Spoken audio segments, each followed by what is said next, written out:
What up, everybody? With another season of RLCS, this being the 9th one, there's always a few changes Cyanix implements. This season's probably the biggest season in terms of changes than the rest of them.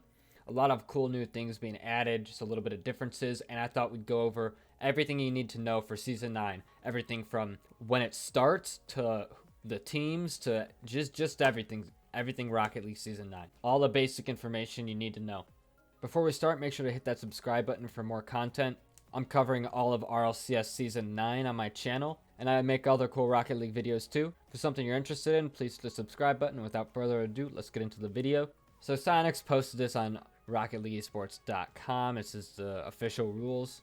The first big thing that we need to look at is the dates. When is it happening? So the open qualifiers have been going on throughout January, but Rival Series play-ins as well as RLCS League Play Week 1 starts on February 1st, and this is for North America. So as you can see, the following day would be Europe, just like it's always been. North America on Saturday and Europe on Sunday.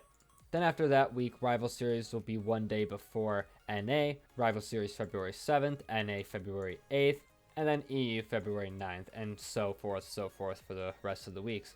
Now, unlike the last season, there's 3 more weeks.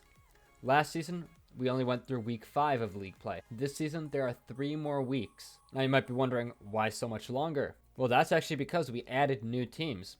Before, we had 8 teams in the RLCS, and this season, we have 10. Remember, G2 and Cloud9 avoided relegation, but remember, G2 and Cloud9 didn't face the number 1 and number 2 Rival Series teams. They actually faced the number 3 and number 4 Rival Series teams, while teams like Afterthought and RBG, now Flight, were automatically promoted into the RLCS. So as always, there's going to be an open qualifier as well as Rival Series play-ins, and then we're going to have Rival Series League play.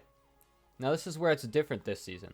The team that finishes first place in Rival Series League play will promote to RLCS League play for Season 10.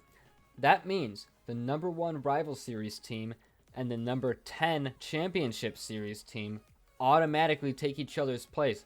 So the Rival Series team automatically promotes, while the Championship Series team auto-demotes, and they don't go through the tournament. That's because the way it's set up now, you're not guaranteed to have new teams in the RLCS, and you also aren't completely punished for getting last place. This way, no matter what happens in the promotion relegation tournament, there will be at least 1 to 3 new teams in the RLCS/RLRS, and now you're actually punished more for getting last place. So now if you're one of those bottom 3 teams, you're going to be fighting for not the bottom spot, but maybe the bottom 2 spots, and some of those teams will be fighting for maybe a top 7 spot. So now there's just that one extra spot that teams are going to be fighting for. You know, the 10th spot is just what everyone doesn't want. So if you're a really bad Championship Series team, you just don't want to get 10th place.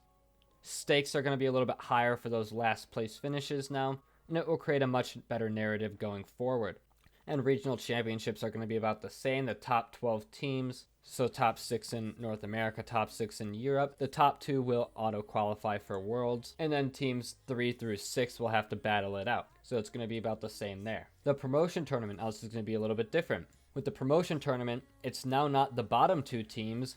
It's going to be the 8th place team and the 9th place team in the promotion tournament, as well as the 2nd place team and the 3rd place team in the Rival Series that'll be in the promotion tournament. Because remember, the top Rival Series team and the bottom Championship Series team automatically take each other's place. One auto qualifies, one auto demotes, or one auto relegates, however you want to say it.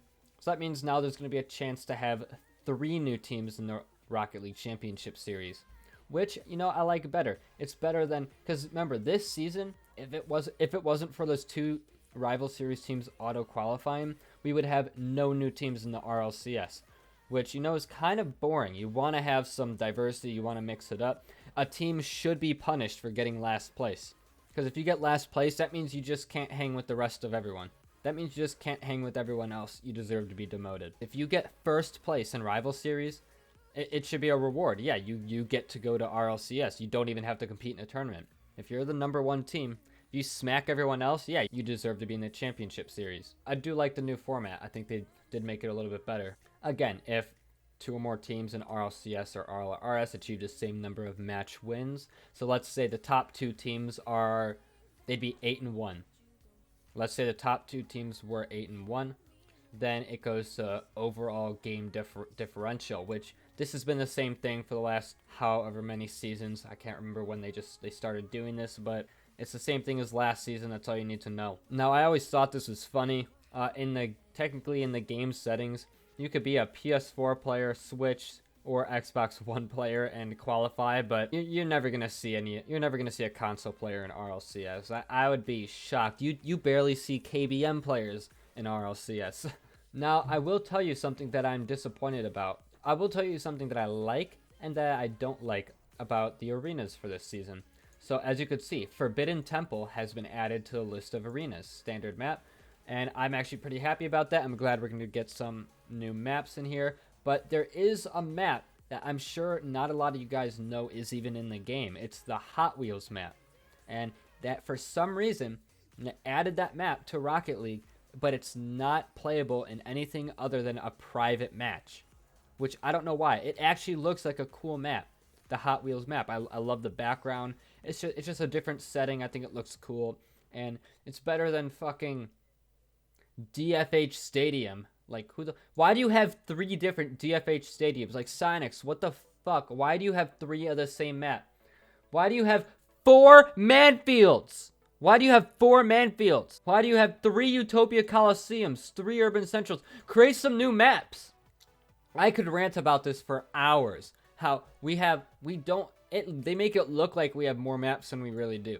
But it's like, yeah, we have a lot of maps. 4 of them are the same map. More than half of them are just fucking copies of other maps. It just pisses me off. Why do you need a day and... Like, I get having a day and night of each map is kind of cool. But when you have 4 of one map or 3 of one map, come on. Come on. I mean, this is season 9 for crying out loud, and we have no more than like a few maps to pick from.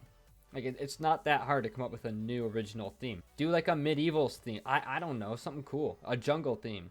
That's my mini rant. The prize pool for this RLCS isn't any different. I'm pretty sure it's still a $1 million prize pool. I'm wondering when they are gonna increase the prize pool, because I'm sure they are. They're definitely gonna increase the prize pool eventually, but it's like when? I hope season 10 is just a banger. I'm talking about new maps, new prize pool, more support for the game. I hope season 10 is a fucking banger. Season 9 is good, don't get me wrong. Adding more teams to the RLCS is a very good step, because that means that more organizations are going to want to be a part of it. Because let's put it this way. If you drop from RLCS, your org's basically going to drop you. I mean, just look at all the other teams. Sometimes if you promote to the RLCS, orgs will still drop you. Like with RBG that just happened. Or let's take Complexity. They dropped their whole roster after going to RLRS. Because organizations don't like to hear that they're in like the minor leagues. Organizations like to hear they're in the best of the best, the top league. It doesn't matter what place you're in, as long as you're in that league. Which is why having more teams, and I think more than 10. I'm thinking one day it'd be awesome to have like 16 teams. Like, yeah, it was gonna be a lot of games, a lot of matches to happen, but it is better. I mean, let's look. Because then we wouldn't need to have 2 RLCSs per year, because we have 2 World Championships per year. Make it a $2 million prize pool, just combine the prize pools for both worlds, and then have the entire world spread out through like 6 months. Have league play go like 20 weeks. That's what I hope we get to one day. That would be a much better system than what we have now. What we have now is good for a small amount of teams. But when we get more teams, which we need to get more eventually, like if Rocket League wants to grow, we can't just keep 10 teams. And yeah, it's going to be a process. Each season, I hope they do a little more until we get to that final point. So I think what they did this season is good, but I'm expecting more for season 10, right? I'm always expecting a little bit more. We as the community should be expecting them to gradually try to grow this game. Because remember, the transition between Season 7 and Season 8, there was virtually no change. It was the exact same thing, which is boring. And it's not good for the esport if you're not trying to... There's no prize pool change. It's just not good for the esport if you're not going to try to grow the game. player eligibility. Of course, you got to be at least 15 years old. That's just because of laws. That's just always going to be a rule unless the law changes. And in case anyone forgot, no toxic behavior. It says it in section 7.1 of the Rocket League official esports rule guide. So get that toxicity the fuck out of here. And yeah, that's it. It's all the main information. That's pretty much everything you need to know.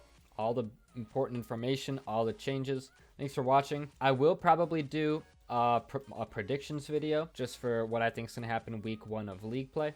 I'm also going to make a video talking about the teams, just who's good and who's not. Update on that, because I've been promising that video for the last couple weeks now. But